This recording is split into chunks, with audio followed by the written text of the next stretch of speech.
अभी रिसेंटली अहमदाबाद और सूरत में रह रहे बांग्लादेशी घुसपैठियों पर अब तक का सबसे बड़ा एक्शन लिया गया।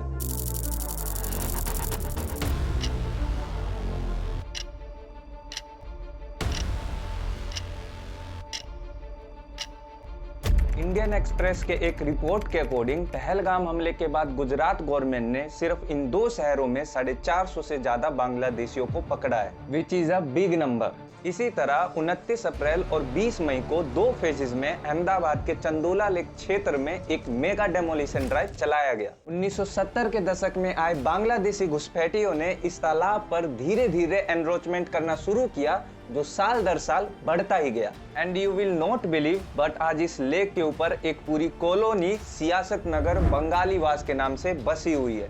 ये लेक जो साल 2010 में कुछ ऐसा दिखता था, वो 2023 में ऐसा और अब 2025 में इलीगल एनरोचमेंट के कारण कुछ ऐसा दिखता है। और मामला सिर्फ एनरोचमेंट तक सीमित नहीं है। साल 2023 में गुजरात एटीएस ने यहाँ से 4 बांग्लादेशियों को पकड़ा जिनका कनेक्शन अलकायदा से था। और ये एक्शन सिर्फ गुजरात में ही नहीं बल्कि दिल्ली, महाराष्ट्र, आसाम समेत कई राज्यों में बैक टू बैक लिए जा रहे हैं। इन बांग्लादेशी घुसपैठियों के खिलाफ लिए जा रहे ये सारे एक्शन अपने आप ही नहीं हो रहे। पहलगाम हमले के बाद इंटरनल सिक्योरिटीज को ध्यान में रखते हुए एमएचए ने सभी स्टेट्स और यूनियन टेरिटरीज गवर्नमेंट को 30 दिनों का एक डेडलाइन दिया हुआ है, जिसमें उन्हें बांग्लादेशी इमिग्रेंट्स को आइडेंटिफाई करना है। इन 30 दिनों में जिनका भी डॉक्यूमेंट वेरीफाई नहीं हुआ होगा उन्हें इमीडिएटली भारत से बाहर डिपोर्ट किया जाएगा। भारत में बांग्लादेशी घुसपैठियों की प्रॉब्लम कितनी बड़ी है इसका अंदाजा इस बात से लगाया जा सकता है कि साल 2016 में किरण रिजिजू ने यह बताया कि तकरीबन 2 करोड़ से ज्यादा बांग्लादेशी अवैध रूप से भारत में रह रहे हैं। ये आंकड़ा ऑलमोस्ट ऑस्ट्रेलिया की पूरी आबादी के बराबर है, वो ऑस्ट्रेलिया जिसकी साइज इंडिया से 2 टाइम्स ज्यादा है। अब कुछ लोगों का कहना है कि ये एक्शन किसी खास धर्म को टारगेट करने के लिए किया जा रहा है। एक कहावत बहुत फेमस है, every path has obstacles. Pakistan जैसे देश ने सिर्फ 1 महीने के भीतर भीतर 80,000 से ज्यादा अफगानियों को वापस अफगानिस्तान डिपोर्ट कर दिया है। इसमें भेजे जाने वाले और भेजने वाला दोनों ही इस्लामिक कंट्रीज है। वहीं दूसरी ओर भारत ने 2023-24 के पूरे साल में महज 2331 इलीगल इमिग्रेंट्स को ही डिपोर्ट किया।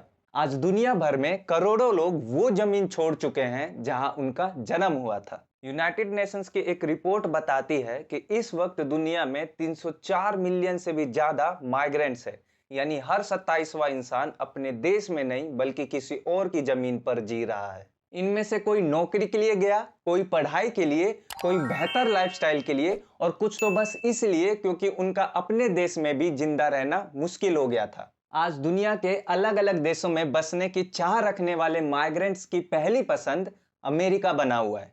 इस वक्त अमेरिका में करीब 50 मिलियन से भी ज्यादा इमिग्रेंट्स है, जो उनके पॉपुलेशन का 15% है। वहीं दूसरी ओर अगर हम भारत की बात करें तो यहाँ कुल 4.9 मिलियन इमिग्रेंट्स है, जो यहाँ की आबादी का सिर्फ 0.35% है। अब पहली नजर में लगता है कि भारत में इमिग्रेंट्स की समस्या कोई बड़ी बात नहीं है, लेकिन यहीं पर एक ट्विस्ट है।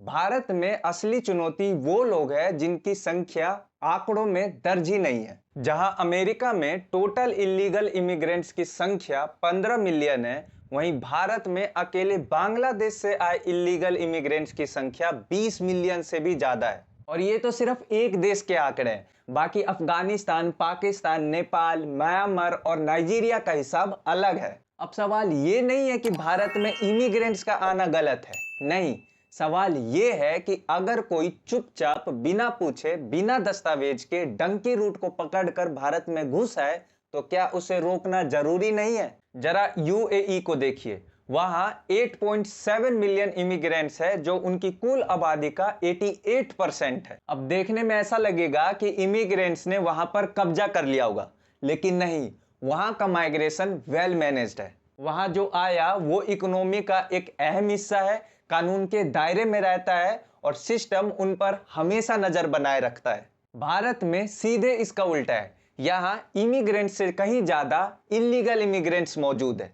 यहाँ जो घुस आया वो ना तो अपनी पहचान बताता है, ना ही किसी के नजर में आता है और ना ही टैक्स देता है। हाँ, subsidy, ration, voter ID card और नौकरी ये सब जरूर ले लेता है। यानी सिस्टम में बिना ऑफिशियली आए सिस्टम का पूरा फायदा उठाया जा रहा है। लेकिन यहाँ बात सिर्फ राशन, सब्सिडी या आर्थिक बोझ तक सीमित थोड़ी ना है। कई बार ये इलीगल इमिग्रेंट्स इतने हावी हो जाते हैं कि वहां के लोकल रेजिडेंट्स खुद को अल्पसंख्यक महसूस करने लगते हैं। असम इसका सबसे बड़ा उदाहरण है, जहां स्थानीय आसामीज लोगों को अपनी ही जमीन, भाषा और संस्कृति को बचाने के लिए बांग्लादेशी घुसपैठियों से कई दशकों तक जूझना पड़ा। आप लोगों को ये बात जानकर हैरानी होगी, पर 2004 में 5 मिलियन से ज्यादा बांग्लादेशी घुसपैठिए असम में रह रहे थे। वो भी तब जब 2004 में 12 मिलियन बांग्लादेशी उस समय भारत में मौजूद थे।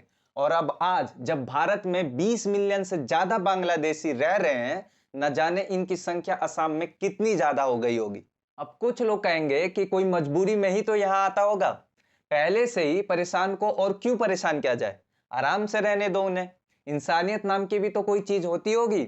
ठीक है, मान लिया, लेकिन क्या आप मजबूरी के नाम पर किसी को अपने घर में घुसाकर आपकी रसोई, आपका बिस्तर और आपका अधिकार सब सौंप देंगे, वो भी उस देश के इमिग्रेंट्स को जो आपसे 36 का आंकड़ा रखता हो और जिनकी विचारधारा भारत को अपना दुश्मन मानती है। अभी हाल ही में कहे तो साल 2024 में बांग्लादेश की सरकार के एक एडवाइजर द्वारा ग्रेटर बांग्लादेश की कॉन्सेप्ट को बढ़ावा दिया गया, जिसमें भारत के नॉर्थ ईस्ट और बंगाल के कुछ हिस्सों को शामिल करने की बात कही गई। इसके अलावा चीन की मदद से बांग्लादेश में भारत की चिकन नेक यानी सिलीगुड़ी कॉरिडोर के पास एक पुराने वायुसेना अड्डे को फिर से रिवाइव किया जा रहा है, जिससे भारत की सुरक्षा पर खतरा और भी बढ़ गया है। अब सीमा के उस पार जो कुछ हो रहा है उस पर तो हमारा कंट्रोल है नहीं, उल्टा अपने घर में भी हमारा कंट्रोल इन घुसपैठियों पर से खोता जा रहा है। इसकी एक बड़ी वजह वोट बैंक की पॉलिटिक्स है, जहां एक राज्य के चुनाव परिणाम पर भी इन घुसपैठियों की गिनती असर डालती है। वेस्ट बंगाल उन्हीं राज्यों में से एक है जहां के कई जिलों में लोग अब ये महसूस करने लगे हैं कि उनके बहुसंख्यक होने के बावजूद डिसीजन मेकिंग में अब वे अल्पसंख्यक हो चुके हैं।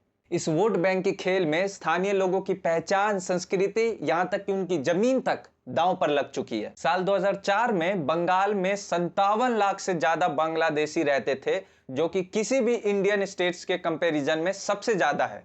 उस समय पूरे देश में 12 मिलियन बांग्लादेशी थे और आज 20 मिलियन।